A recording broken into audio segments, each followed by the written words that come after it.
Hello, everybody, and welcome to a very special Fight in Focus. I'm Josh Shernoff, and I am joined now by the one and the only David Feldman from BKFC. Mr. Feldman, thank you so much for being here. It's awesome talking to you, Josh, man. Thanks for having me. Thanks for talking about this. Yeah, no, I'm excited to talk about this. BKFC 27 in London. We see your shirt right there. Before we even get it, I want to talk all about this. I'm excited about this. Before we want to, I know people are going to want me to ask, Paige Van Zandt, obviously off the show. What can you tell us about that? We're just going to move her to a fight later in the year. There were just some logistical issues with everything we had to deal with here about getting them into England, and it was just taking more and more time. And at the end of the day, it was just the right move to move that fight, feature that fight on a different card towards the end of the year. Understood. Thank you. Now, looking at this show, BKFC 27 in London, my first question is, why London? I mean, BKFC it's only been around since, 2018? But it has exploded in the last couple of years, especially during a time when a lot of things slowed down with the pandemic and whatnot. But here you are in London. And by the way, thank you for staying up to talk with me here, because there is a time difference. What led to this? What was the thought process? Hey, we need to bring this to London. Well, we were getting some more and more interest from fighters over in the UK. And we noticed that our viewership on our app and on different avenues that we had was really rising in the UK. And we just thought it was time. It was time to try to do this big event over here. And just it kind of fell into our lap, the main event for MVP versus Mike Perry. That kind of fell into our lap, where Mike Perry was signed with us. He was scheduled for a fight. And we tried to get a big name over here as we're trying to put this card together. And one thing led to another, and we were able to borrow, if you will, MVP from Bellator for this fight. And, it's, I think, one of the most talked about combat sporting events for the summer. Yeah, let's get into that right away. Michael Venom Page, MVP versus Platinum Mike Perry. Man, this is UK versus US. I know a lot of people are excited for this one. You said it kind of fell into your lap, but what was obviously you weren't just going to take anybody that was available. Were you looking in particular for somebody for Mike Perry, or how did it actually come to be? I actually had a heavyweight fight put together, and then that guy fell out because he got a big heavyweight boxing match, so he wasn't able to do it. And I thought that was going to be a great addition for us. And in that fight happening and then losing that fight, I was having some conversations with some mutual friends and some mutual business associates, and MVP's name came up, and I said, it's just not going to happen. He's with Bellator. Right. And one thing led to another. We made a call. A couple of calls later, here we are. And this, of course, is a middleweight matchup. I'm looking at, you said it's Bellator, so I mean, this is a little bit different. BKFC, and that's, I'm actually even looking at the picture that we have here on your website, and there are those gloves right on his hands. Well, that's not going to be there. So what do you think, what is in your experience now since 2018, seeing this? You've seen so many people come into the bare knuckle world.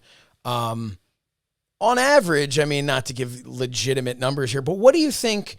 How many people just thrive in it? And have you seen a number where you go, hey, they're an amazing boxer, they're an amazing MMA fighter, but the bare knuckle aspect, they just can't grab it? Or does everybody do you see anyone who comes alive when the gloves come off? I see it both ways. Great question, by the way. Great question, because I have some guys that completely thrive in this, and they like that raw atmosphere, that clinch, that knuckle punching. They really, kind of live for that kind of excitement and that kind of fighting. And there's other guys that you would figure are like world-class boxers or super excellent MMA fighters, and they come in here and they get hit with the bare knuckle, and the game changes. So that's really the question here, right? Skill versus will. You got all the skill in the world, probably one of the most talented strikers in all of mixed martial arts, MVP, fighting someone that has not a backward step at all. He doesn't know how to go backwards. He keeps coming forward, and he's got all the heart in the world. So there's your will. So you got skill versus will in this one. And because it is bare knuckle, we're going to see. Because when MVP gets hit with that bare knuckle for the first time, that's when we're going to know. I'm probably going to know really early in the fight because I'm going to see when he gets cracked and how he reacts. Look, if he gets cracked with a good shot and he just keeps going forward and doing his thing, he's probably going to have an easier night. If he gets cracked and backs up and dances a little bit, I think that, then we're going to see what happens there. But this is actually the perfect kind of fight for that question that you asked, because we have this guy that is so skillful and so feared in all of mixed martial arts coming over to bare knuckle to fight Mike Perry, who doesn't care about anybody and is not scared of anything. No, and Mike Perry is he's a scary man. He is not somebody that I know. I wouldn't want to be standing across from any of these people, but one of the other things that I wanted to bring up about this fight in particular is the training that goes into it. Because again, you're talking about when MVP is hit the first time with the bare knuckle, and when you're training in boxing, you're training in MMA, there's, you'll have your headgear on, you can be protected, but you're getting hit. But again, it's just so drastically different. Now, you'd have to imagine somebody that's a professional fighter has probably been in an actual fight on the street at some point. So you'd have to imagine that MVP has at least been hit in the face at least once without a glove on. But this is a different type of setting. So how does somebody prepare for that, in your opinion? I mean, you've seen so many people come in here who have never experienced this before in a professional fighting sense. How do they prepare for that? Is there any way, or is it just, hey, we're preparing for a fight and then just be ready? I mean, I think you probably are going to use the smaller gloves in training. I think that you're going to, you're going to do different techniques that are going to help you excel, like different throat punches, just a little bit differently. Really condition your knuckles. That's a big thing they can do without taking a chance of getting cut. But at the end of the day, there's really only one way to know if you're good at bare knuckle fighting, and that's getting into a bare knuckle fight. Training hard, obviously. I'm not talking about guys off the street. I'm talking about some of the best fighters in the world. That's the only way you're really going to know if they're built for this sport, is when they get hit with a bare knuckle in this professional setting with a very, very skilled opponent and this rule set, and they're getting hit with the well-delivered bare knuckle punch, not just a street fight bare knuckle punch where you might get clipped or something like that, a well-delivered one. So that's when you're going to know. We're not going to look. All these assumptions are great, and that's what makes this fight especially so interesting. Because you're saying, if MVP comes in and he's the MVP, that's a skilled striker that can move around and do everything he does when he's fighting mixed martial arts. It's a walk in the park for him. And if Mike Perry walks forward and doesn't take a backward step and stays in MVP's face, it's going to be an easy night for him. So, it's styles make fight, and what style is going to come to fruition that night, and then therefore excel. We're going to find out Saturday night, August 20th, right here on FITE TV. Now, I mentioned earlier that since 2018, BKFC has just blown up. It's just been it really has taken on a life of its own. I do remember once seeing a chart of all of the different states now in the U.S. where you can do this. What has been the biggest, from the beginning to now, what's been the biggest change in the perception of BKFC as you've gone around and tried to educate people on what this is? Because I know there had been initially some pushback of, whoa, wait a minute, they're not wearing gloves. What type of, barbaric fight is this? So how has the perception changed as you've been going to different places? You know what it is, Josh? It's really just one word. It's now data. So before we had our opinion, and I would go and pitch these athletic commissions and tell them my opinion. I think it's safe, or I think this is going to happen. I think this is going to happen. Before I had the data. I had the data from the very first fight all the way up until the last fight. And that data shows that we have less concussive and subconcussive damage to the fighters. We have less facial fractures, less broken hands, and the only thing we have more of really is lacerations, and lacerations can be fixed. So being able to provide that data to these state athletic commissions and their lead physicians now is a whole different ballgame for me. And I'm not saying it's easy to knock these doors open now. but it Sure. just becomes a whole different conversation. The way they look at me, the way they talk to me, if they answer the phone for me now, if they call me back, if they don't hang up on me, it's because of data. Now, have you seen moving on to London? Have you seen a change in how you were perceived initially? How did that come about? Was that a challenge to get BKFC there? I mean, how different is that from trying to get licensed in the U.S.? It was actually slightly easier to get licensed in the U.S. But so what we did is we brought in the former president of the Association of Boxing Commissions, Brian Dunn, the Nebraska State Athletic Commission. We brought him to oversee this event, along with the ISKA, who is the sanctioning branch in the UK, and we have UK physicians, and we're doing everything we're supposed to do. Just so you know, our medicals that were required here was nothing. What medicals we gave these fighters were an MRI of the brain, a CAT scan, an EKG, blood work, eye exam, you name it, we did it all because we want to set the standard here. When other companies come in and other organizations want to put on bare knuckle fights, that they have to live up to a standard if they're going to be accepted amongst the mainstream here in the UK. That's great. Honestly, I didn't know that. I think that's fantastic. And because look, I mean, it might sound funny to some to talk about the health of the fighters who are getting in there and punching each other in the face, but at the end of the day, I mean, they want long careers and they need to stay healthy, and you want to have as minimal damage as you possibly can. So I think that's fantastic that you guys are doing that and kind of setting that standard. Tell me a little bit about the undercard. We talked about the headline event. Tell us, what are some standouts in this undercard? I think the co-main event and the featured fight are going to be fantastic. The co-main event is Joe Elmore. He's become a staple with BKFC. He's one of the tough guys at BKFC that just comes forward. Isn't the most skilled fighter in the world, but again, just fights and fights and fights and does what he has to do. He's in some of the most exciting fights that we've ever had. And he's fighting a guy named Connor Tierney, who made his debut for us in March in New York and scored a sensational knockout after he came off the canvas, got clipped, got up, came off the canvas and knocked out Jeremiah Riggs and just looked fantastic. So two very, very skilled fighters at 165 pounds, and the winner could be in the picture for a championship fight.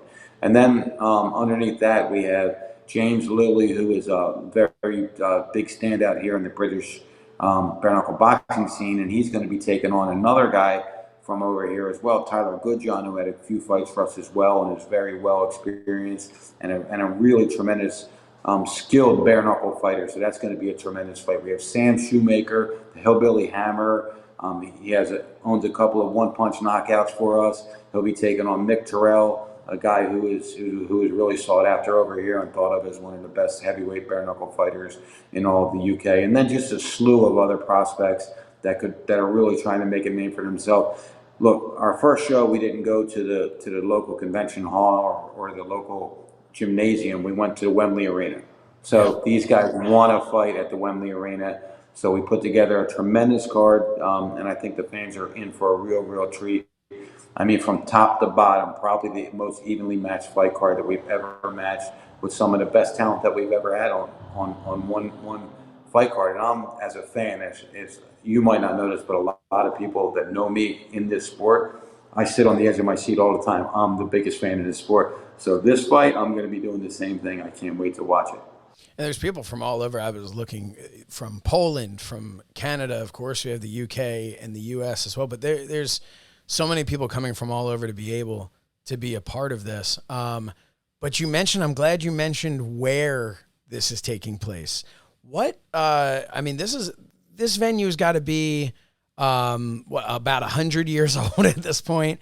I was actually talking with Mike Weber from FITE, our COO at FITE, and he was telling me some stories about this, how it used to, there was a pool and it was covered over and it was built for the Olympics. And I mean, this is incredible. So you mentioned that you came over and this is the venue.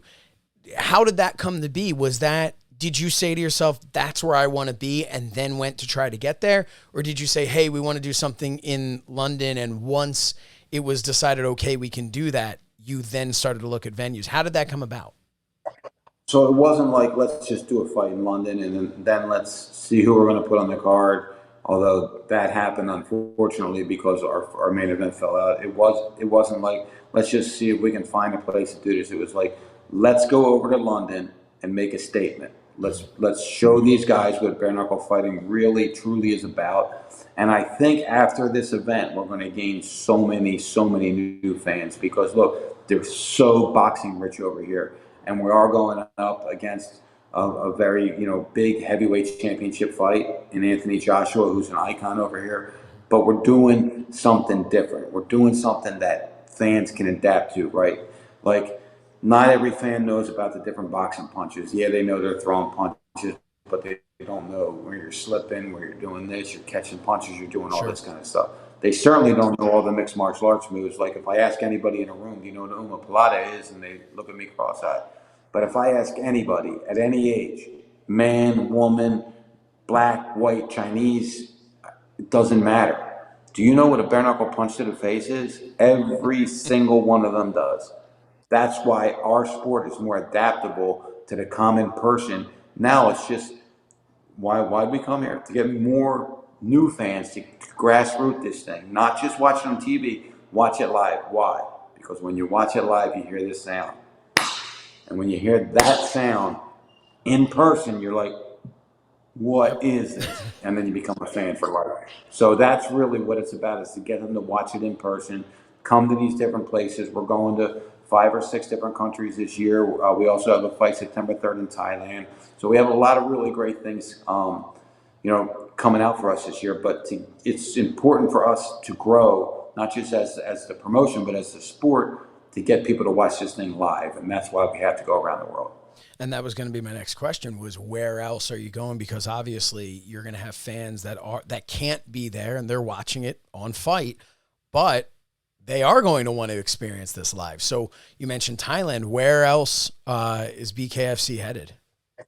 We're going to be in Thailand. We're going to be in Peru. One of our world champions is from Peru. We're going to go down there, give them a homecoming. We're going to go to Italy. We're certainly going to take up Central and South America, a lot of different Mexico, all over Central and Latin America, if you will. We're talking to Australia right now. We have a deal already in place with Russia prior to the war that they had with the Ukraine. So when that thing goes, we're going to launch BKFC Russia. If everything is right there, we're not going to do anything that we shouldn't do, and that's going to upset people. But as long as it doesn't, we're going to bring this sport everywhere. It's just a matter of. I really feel it's a matter of 2 or 3 years of just putting the pedal to the metal, grinding this thing out, jamming it in people's faces, making them love this sport before we're the number 2 or number 3 combat sport promotion in the world.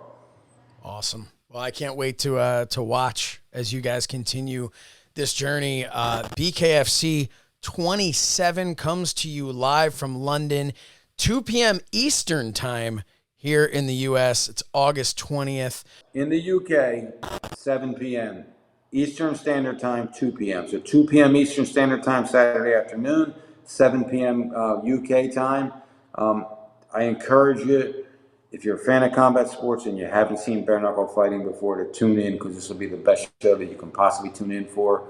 You can get all the other information you need from us if you want to watch it live. If you can't watch it on FITE, bkfc.com. But this is a tremendous, new, raw, pure sport, pure combat sport that everybody can really adapt to. So I encourage you, please tune in 2 p.m. Eastern time this Saturday and watch one of the best combat sports cards of the entire year. You don't want to miss it. Go right now if you haven't already, FITE.tv. Go right now and order it. It comes to you live, 2 p.m. Eastern time this Saturday. David Feldman, thank you so much for taking the time. Thanks, Josh, man. Have a good one. You too. Take care, everybody. We will see you Saturday right here on FITE.